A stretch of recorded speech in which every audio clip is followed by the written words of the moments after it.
On we go with the ridiculous cat man who doesn't want to have a job. Alright, so last chapter we had the perpetual engine. Now this chapter we've got a rocket ship. And it starts off already inside the rocket ship. Good morning. Oh, you're up. Where are we? This isn't our house. Is she already used to the house? They just moved there. Are you still half asleep? Don't you remember? We departed on our trip yesterday. We did? Where are we going? Mars. What?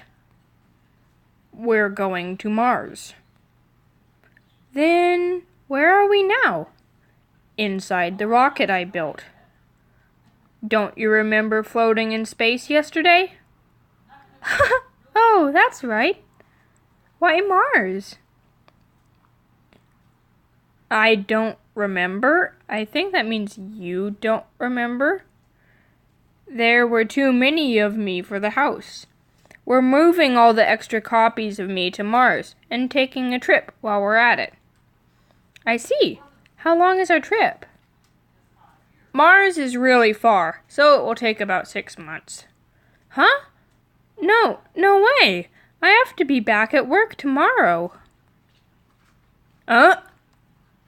Can't you just skip work?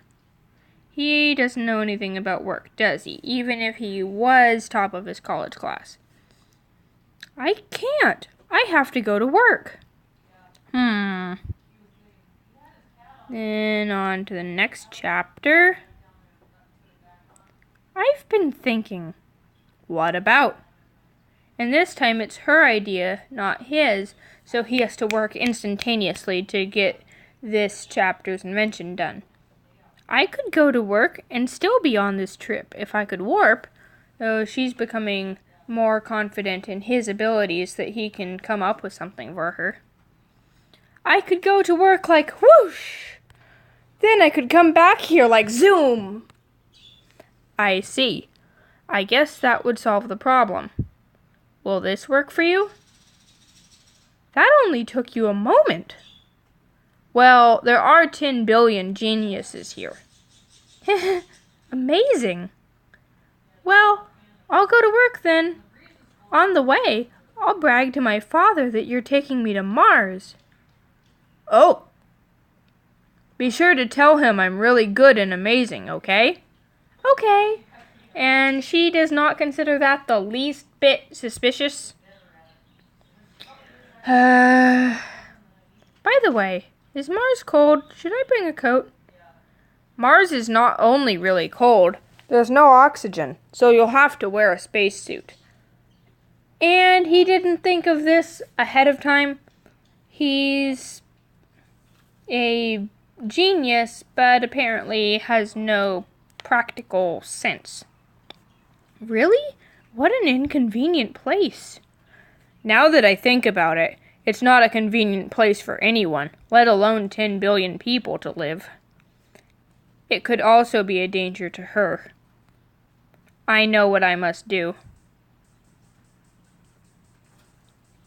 And is that just go home, give up on everything, get a job? Nope. That is not the way he works. Mars is not a practical place to live on. Right.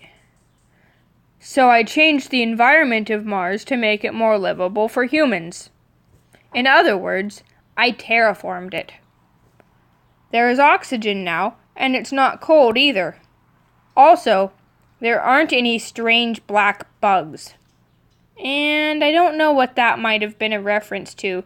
They referenced Naruto earlier, so I wouldn't be surprised if they're referencing another anime that I'm not familiar with.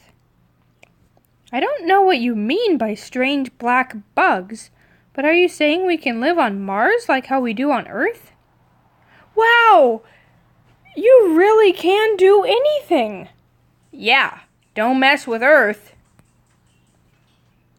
We can also use Mars for business, Twinkle. You can use it to impress your father, too, you know, Twinkle, Twinkle. Right. That reminds me. On my way home from work, I talked to my father. Oh? What did he say? Did he say he would finally accept me or something? That's a bad question to ask, because I think she's naive enough that she never realized her boyfriend wasn't accepted. He said, "Hurry and do something about that guy." Huh? Still not good enough? I worked so hard. I'm so tired. Haven't I done enough by now? I guess trying to sell myself on merits alone is not enough. I'll have to exploit her father's weakness. It's the only way now. And so, now it seems like he's going to go to any lengths necessary, even if it might get a little immoral. Oh, we've got a cliffhanger, but I'm stopping there. See ya, Chair, Stuhl.